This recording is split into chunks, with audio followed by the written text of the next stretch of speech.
8 equipos peruanos estuvieron en competiciones internacionales este año. 5 llegaron a la fase de grupos, 3 se quedaron en el camino y solamente 2 clasificaron para algo más que la fase de grupos. El día de hoy vamos a hacer no solo un balance de cómo le fue a los peruanos en general este año, de repente fue mejor que el año anterior o fue peor, sino que vamos a clasificarlos de cuál fue el que dejó el nombre del Perú mejor representado y cuál fue el que dio más vergüenza. Dejando primero una idea muy clara, y es que personalmente creo que este año la cosa fue un poquito mejor que el anterior. El año pasado casi a todos los equipos peruanos le fue mal. De hecho diría que incluso más que la selección, en 2022 Melgar fue el equipo que internacionalmente despertó más ilusión, pero fue el único. Este año tenemos algo un poco más mixto y si hacemos un balance, creo que en promedio sí ha sido un poquito mejor, a pesar de que no hayamos tenido a un Melgar en 2023. Con eso en claro, pasamos a calificar a cada uno.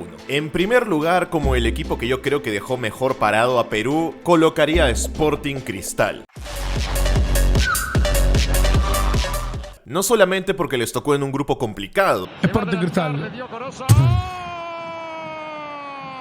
Jugaron contra River Plate, contra Fluminense, contra The Strongest en la altura de Bolivia y aún así hicieron 8 puntos, marcaron 8 goles, les marcaron 10 en contra y acabaron en el tercer lugar, se clasificaron a la Sudamericana donde los acaba de eliminar Emelec en 2 partidos muy decepcionantes. No estoy diciendo que Sporting Cristal haya hecho un campañón histórico y que hayan marcado tendencia internacional, pero de todos los equipos peruanos creo que si analizamos punto por punto fueron los que mejor lo hicieron. Compitieron más, clasificaron desde la pre-Libertadores eliminando equipos y creo que sí, fueron el club peruano que más ilusión despertó en su momento. Mostraron internacionalmente a buenos jugadores como Joao Grimaldo, Justin Alarcón o Ignacio da Silva y sin haber sido una campaña histórica, sí creo que fueron los peruanos que mejor representaron al país internacionalmente este año. Tuvieron un grupo difícil en la Libertadores, jugaron un montón de partidos, ganaron, también perdieron, sorprendieron y compitieron bastante bien hasta donde pudieron. En segundo lugar colocaría a Universitario de Deportes.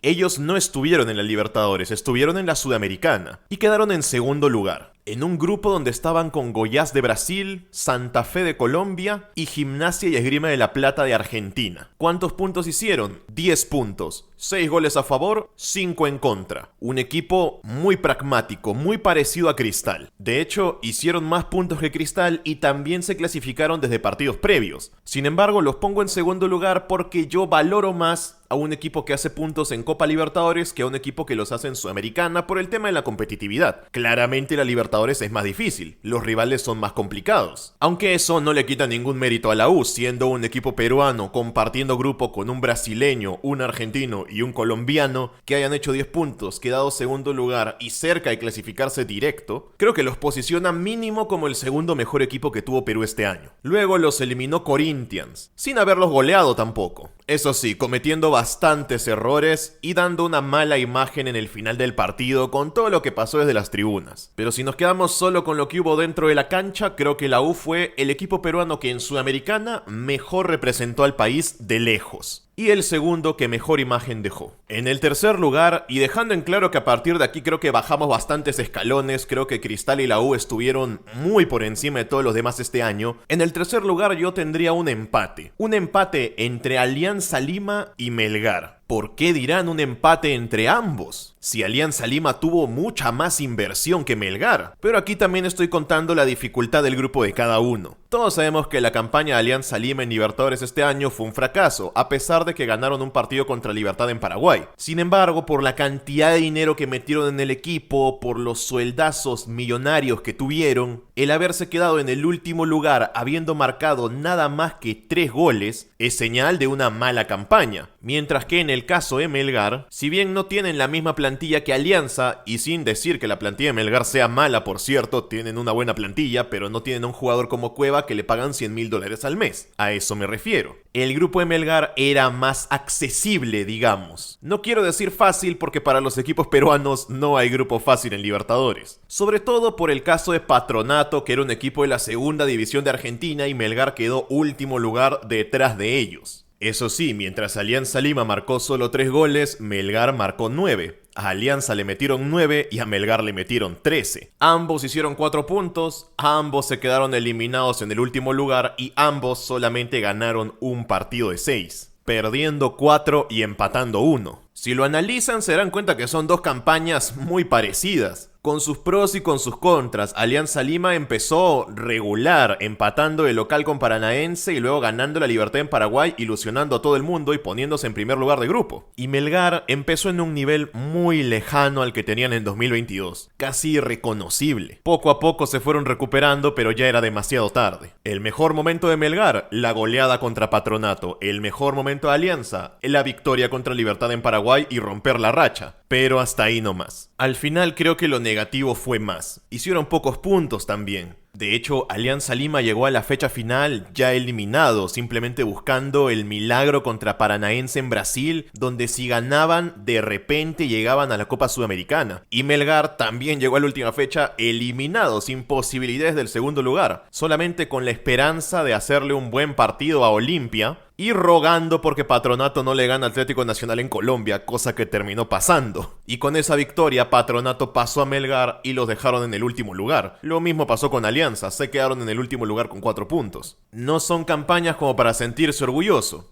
Como por ahí dijo algún comentarista peruano, se ha dado un pequeño pasito adelante. Puede ser, pero fue un pasito minúsculo y en el caso de Melgar fueron pasos hacia atrás. Porque una cosa es romper una racha negativa, que ya los hinchas de Alianza lo venían esperando desde hace mucho tiempo, pero otra es iniciar una racha positiva, cosa que no pudieron hacer. De hecho, Alianza rompió la racha e inmediatamente después perdieron 4 partidos seguidos. Se tiene que trabajar en eso también, no solamente pensar en un resultado, sino en no dejar el resto a la de Dios. Se ganó mucha experiencia, se dice. Yo creo que estas dos campañas tienen que servirle a los dos equipos, sobre todo para replantearse de cara al año que viene, porque probablemente van a volver a clasificar a torneos internacionales. De hecho, Alianza ya está asegurado en la próxima Libertadores. Tal vez dejar de gastar tanto dinero en uno que otro jugador figurita y repartir mejor ese sueldo entre otros jugadores que puedan ser más útiles, como por ejemplo un buen lateral izquierdo, que la banda izquierda de Alianza dio pena a casi toda la Copa. En el cuarto lugar, colocaría a la Universidad César Vallejo, los cuales hicieron 4 puntos, igual que Alianza e igual que Melgar, pero en la Copa Sudamericana, y contra rivales también más débiles. Algunos me dijeron que la Vallejo podría estar un poquito más arriba porque llegaron eliminando a Binacional en la pre-sudamericana y marcaron más goles. Al menos más goles que Alianza. Mientras Alianza hizo 3 en la Libertadores, César Vallejo hizo 8 en la Sudamericana, pero también les marcaron 16. De hecho, la Vallejo fue el equipo peruano más goleado en el año. Y tomando en cuenta que la Copa Sudamericana es menos competitiva que la Libertadores, y que la campaña de Vallejo tampoco fue buena porque acabaron en el último lugar con 4 puntos en un grupo donde estaban con Magallanes, LDU de Quito y Botafogo, que no era un grupo fácil, pero tampoco era el más difícil de todos, sobre todo en el caso de Magallanes de Chile, que podría ser el equipo más accesible y aún así se quedaron detrás de ellos. Por todo esto yo los colocaría en el cuarto lugar. Eso sí, no fueron la gran decepción de la Sudamericana, ese fue Peñarol de Uruguay, que hicieron 0 puntos y les marcaron 18